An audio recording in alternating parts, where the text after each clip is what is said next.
Olá, tudo bom? Vamos lá, mais uma aula hoje.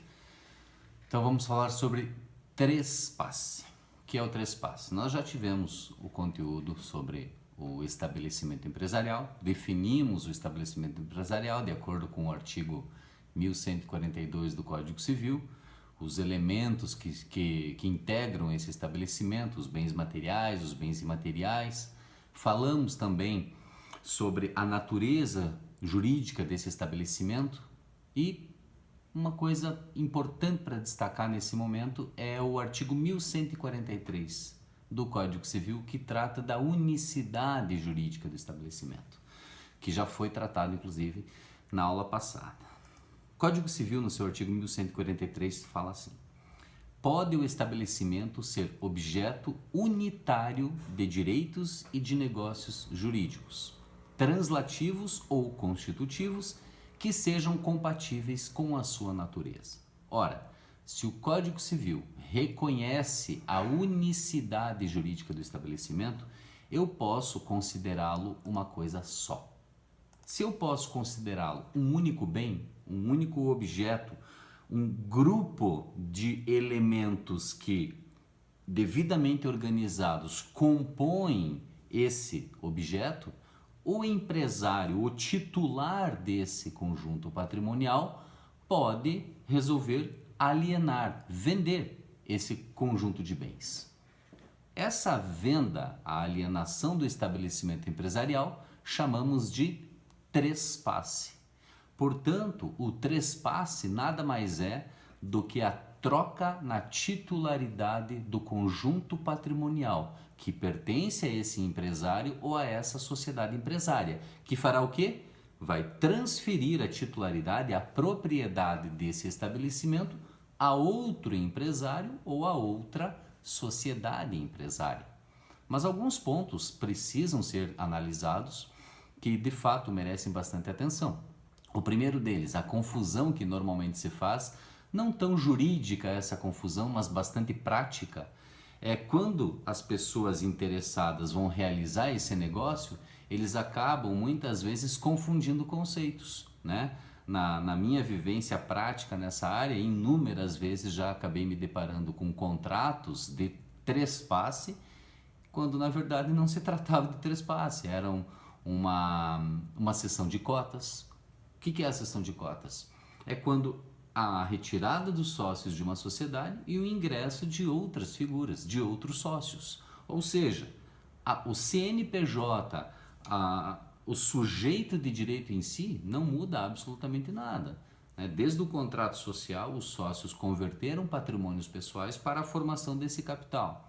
Se há a troca na figura desses sócios, a personalidade jurídica da sociedade em nada muda, apenas a figura dos sócios. Portanto, nessa situação, os direitos dos credores, os contratos que essa sociedade tenha realizado com os bancos, cadastros tributários, contratos de trabalho, com fornecedores, enfim, as relações com o consumidor, em nada muda.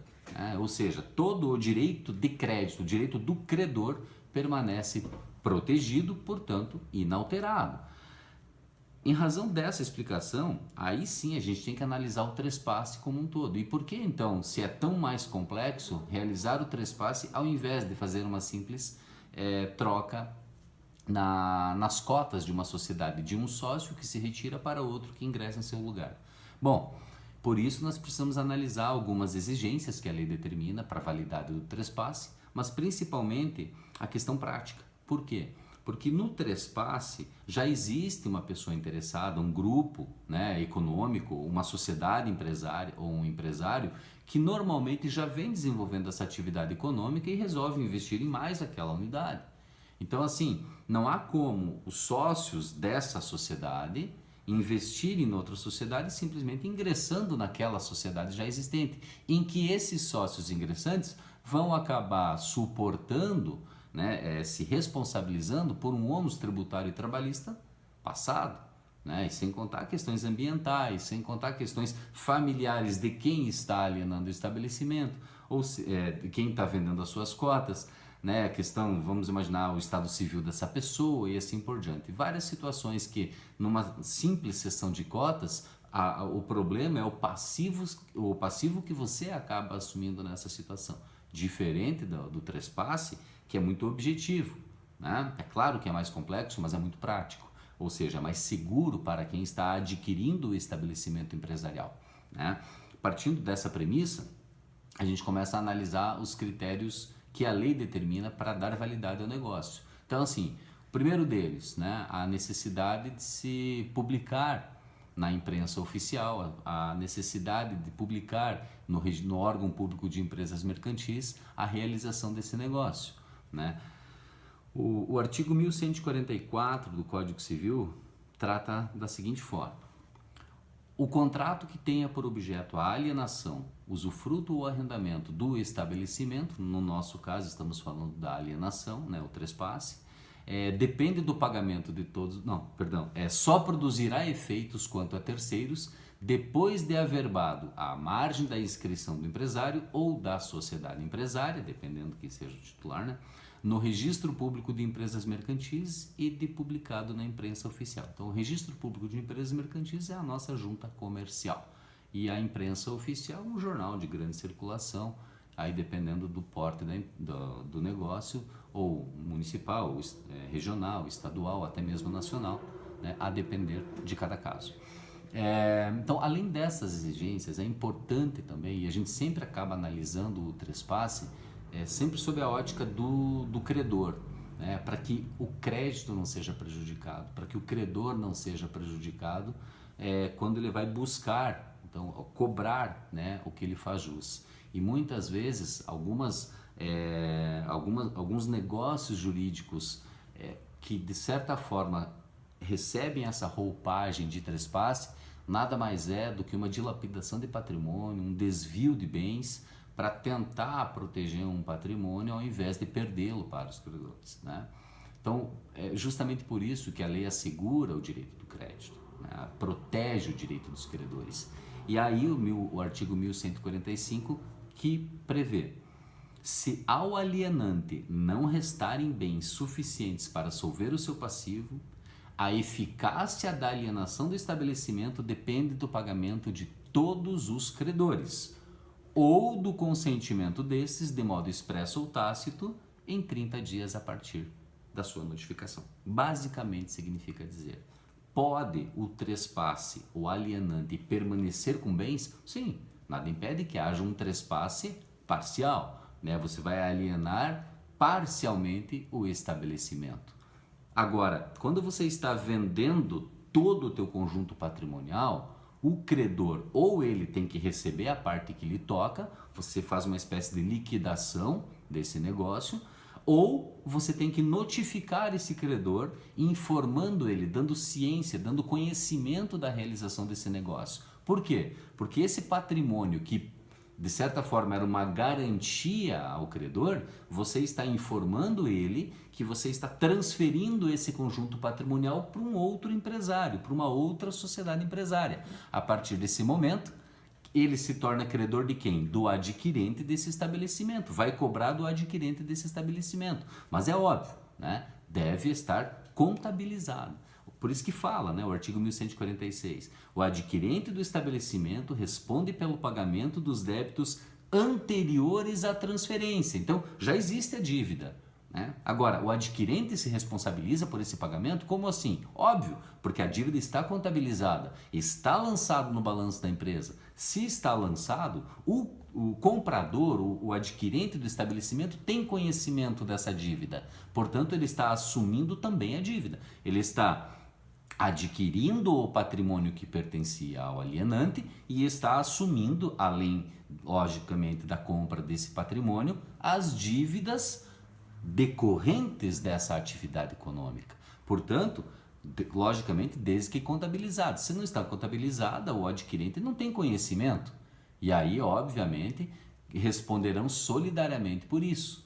E aí, claro, existem algumas técnicas que você acaba protegendo o direito do adquirente, fazendo algumas reservas, não realizando, por exemplo, um pagamento à vista, né? E dentro dessas reservas, uma autorização de desconto dos pagamentos futuros, caso outras dívidas venham a surgir posteriormente, não contabilizadas, né? Isso é bastante importante para proteger também o adquirente do estabelecimento e principalmente, né, o credor, tá?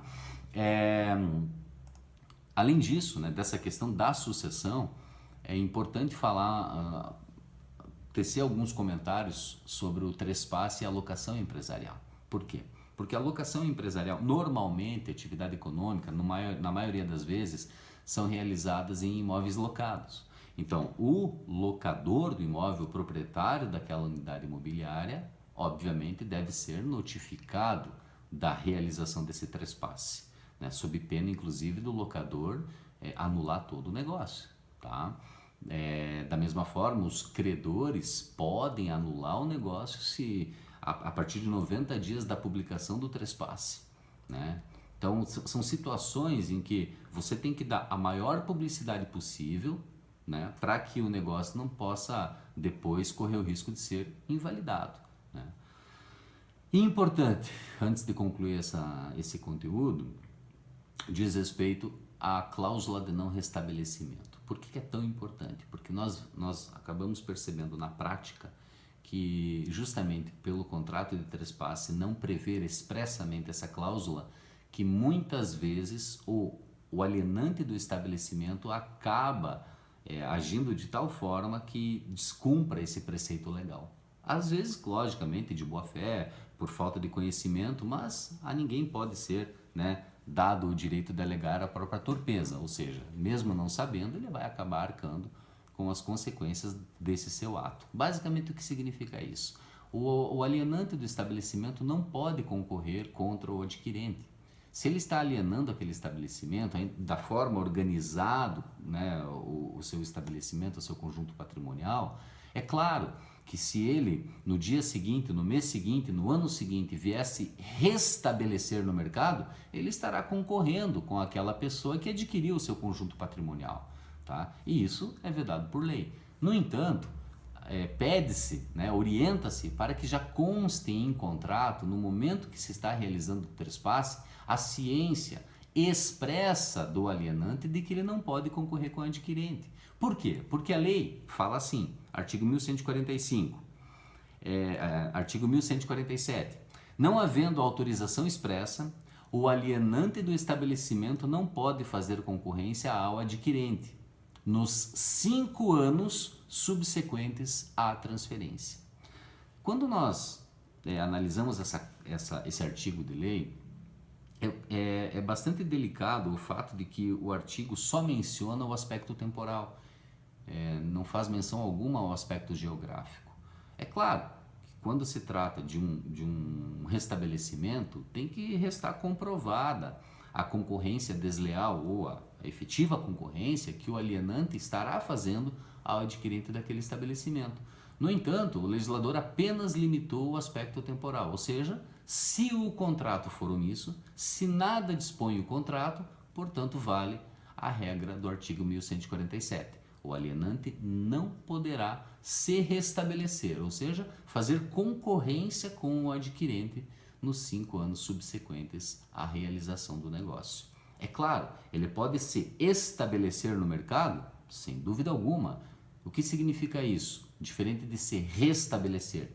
Se estabelecer é iniciar um novo negócio, né? A livre iniciativa privada, né, é assegurada a todas as pessoas, desde que não impedidas. Agora, se restabelecer significa se estabelecer novamente. E aí dá-se a entender que se está realizando a atividade econômica que você já realizava anteriormente ao trespasse, que era objeto daquele conjunto patrimonial, que era em decorrência daquela organização de bens que você explorava uma atividade econômica e agora você quer se restabelecer naquela atividade, né? E isso causa uma chamada concorrência desleal. Portanto, a lei impede o alienante de fazer concorrência ao adquirente, né? Cabendo então ao adquirente do estabelecimento ao menos essa segurança de que aquele que lhe vendeu o conjunto patrimonial não vá concorrer contra ele nos próximos 5 anos.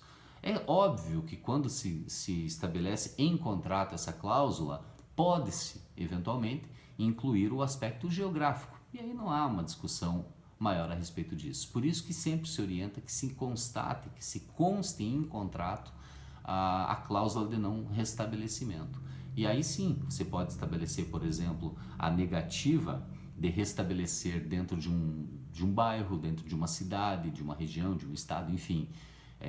Podendo, por exemplo, se você tem uma atuação a nível estadual, permitindo àquele alienante do estabelecimento que se restabeleça em outro estado da federação.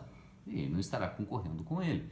Agora, qualquer unidade que ele venha a abrir dentro do estado da federação em que se localizou, em que se realizou o trespasse, obviamente estará de forma flagrante concorrendo com o adquirente daquele conjunto patrimonial. Basicamente é isso, certo? Até logo. Tchau, tchau.